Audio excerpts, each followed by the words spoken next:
Shimirimana Patrick ujije kwirahira umugwa wa Top Junior ibisindo bibiri kubusa n'umumenyereza mukuru umugwa wa Royal Football Club wavyakire gute? Navyakire neza cyane iyo uzindutse uja kurondera ikintu amukakironka biba bihimbaye twaje kurondera insinzi no turayironse turashima cyane. Nigikubona warushije uno mugwi wa Top Junior. Novuga ko muri rusangi nabasumbije Electri Doje kubera igice cya mbere ubona kumenga nibo bariko baramenasa cyane mugabo muri mita nabonye le point fort bari bafise ndagerageza kugira analyse ndagerageza kuraba umukinyi nkeneye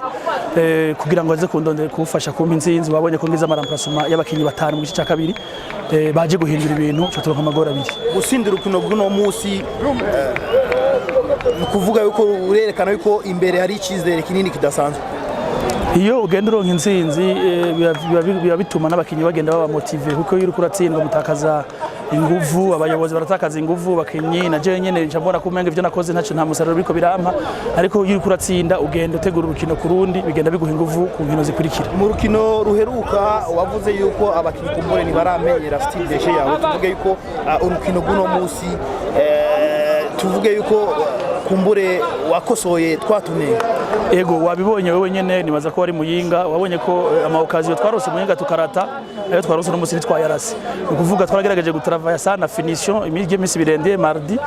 kandi ndababwira yuko igihambaye imbere y'igorora ko ari concentration kugira ngo dutsinde rero wabonye yuko correction nagize rende mardi yatanze umusaruro tuzobananye n'ubunuye ntitwabonye ko twagize vyiza bikwiye twabonye ko ari yandi makosa tugiye gukosora kandi gushika tuzoze shambira tugenda turakora vyiza gusumba. Mugiye kwitegurira gute urukino jewe ubuye nafashe umugambi yuko urukino rwose ndarufata nka finale kuvuga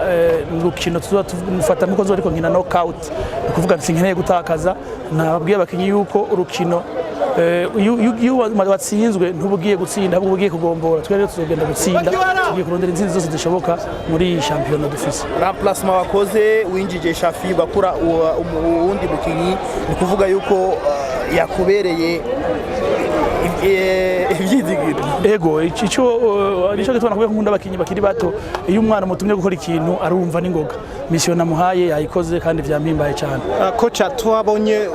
inkino umaze gukinagwa kivandimwe uwitwa Arfani wamwigije inyuma mbe ni kuberiki Arfani ntwamubonye mu kibuga je nta mukinyi n'umwe nigize inyuma selo ma philosophie doje mankene gukina uwo munsi mafise umukinyi nateguye kugira ngo nkinire ivyo shaka gukina uriko urabaza ico kibazo ngo namwigije inyuma uriko urashaka kunteranya n'abakinyi nta mukinyi nigize inyuma abakinyi bose barafise umunsi wabo gukina kwanza wanamubonye mu kibuga deuxième mitari karakina umva namwigije inyuma gute kuba bariko barakina neza ibi biratanga ikizere ko bagiye kubandanya uko abanyamuramvya ubasabiki. Ndabasaba kubandanya bashigikira umugwi wabo mu bihe vyiza mu bihe bibi kuko nta numwe yifuza kubaho nabi cyangwa gukora ibintu bibi turiko turakora vyiza turiko twifuza gukora vyiza kandi zobana tubitegura kugira ngo turabe yuko twoshika kwihangiro yuko umugwi woshika mu kibanza ciza gishoboka. Ntiharagara aho utangaza ivyo mwasinyiraniye n'indongozi z'umugwi wa Royal. Oya iryo nibanga ryanje. Acha turashimira. Murakoze.